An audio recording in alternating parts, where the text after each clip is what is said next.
முருகனே துணை. அனைவருக்கும் இனிய வணக்கம். ஆன்மீகம் உங்களை அன்புடன் வரவேற்கிறது. பதிவு வெள்ளிக்கிழமை சுக்கிர வார பிரதோஷ வழிபாடு. வெள்ளி பிரதோஷ தரிசனம்.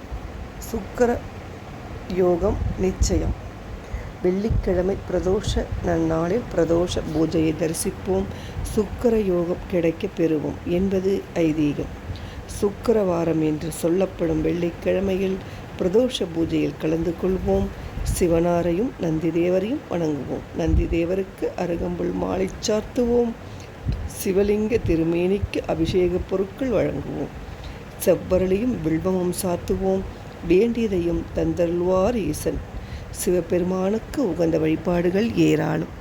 மாதந்தோறும் வருகிற சிவராத்திரி சிவ வழிபாட்டுக்கு உகந்த அற்புதமான நாள்.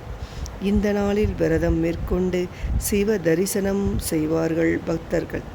அதைப்போல வாரந்தோறும் வருகிற திங்கட்கிழமை சிவ பெருமானுக்கு உகந்த நாளாக வழிபாட்டுக்கு உரிய நாளாக போற்றப்படுகிறது. திங்கட்கிழமையை சோமவாரம் என்பார்கள். சோமன் என்றால் சந்திரன். ஈசன் தன் சிரசில் சந்திரனை பிறையென சூடிக்கொண்டு இருக்கிறார். அதனால் தான் சிவ பெருமானுக்கு சந்திரசேகரர், சந்திர சூடேஸ்வரர், சோமேஸ்வரர், சோமநாதர் என்றெல்லாம் திருநாமங்கள் அமைந்தன என்கிறது புராணம். நட்சத்திரங்களில் திருவாதிரை சிவபெருமானின் திரு நட்சத்திரம். சிவபெருமானுக்கு உரிய நட்சத்திரம். எனவே திருவாதிரை நட்சத்திர நாளிலும் சிவ ஆலயங்களில் சிறப்பு வழிபாடுகளும் பூஜைகளையும் விமர்சையாக நடைபெறும். திதிகளில் சிவனாருக்கு உரிய திதியாக திரியோதிசி திதி போற்றி வணங்கப்படுகிறது. திரியோதிசி திதி என்பது அமாவாசைக்கு முந்தைய 3வது நாளிலும் பௌர்ணமிக்கு முந்தைய 3வது நாளிலும் வரும். திரியோதிசி திதியில் பிரதோஷ பூஜை நடைபெறும். பிரதோஷ காலம் என்பது மாலை 4:30 முதல் 6 மணி வரை. இந்த நேரத்தில் அனைத்து சிவ ஆலயங்களிலும் சிறப்பு அபிஷேக ஆராதனைகள் நடைபெறும். அப்போது நந்தி தேவருக்கு 16 வகையான அபிஷேகங்கள் நடைபெறும். சிவலிங்க திருமேனிக்கும் அபிஷேக ஆராதனைகள் நடைபெறும். பெருமாள் அலங்கார பிரியர் சிவபெருமானை அபிஷேக பிரியர். ஆகவே லிங்கமே வடிவென கொண்டு காட்சி தரும் சிவனாருக்கு அபிஷேகங்கள் குளிர குளிர செய்யப்படும்.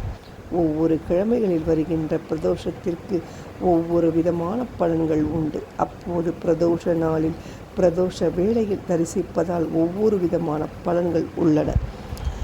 அதாவது நாளை வெள்ளிக்கிழமை சுக்கிரவாரம் என்பார்கள்.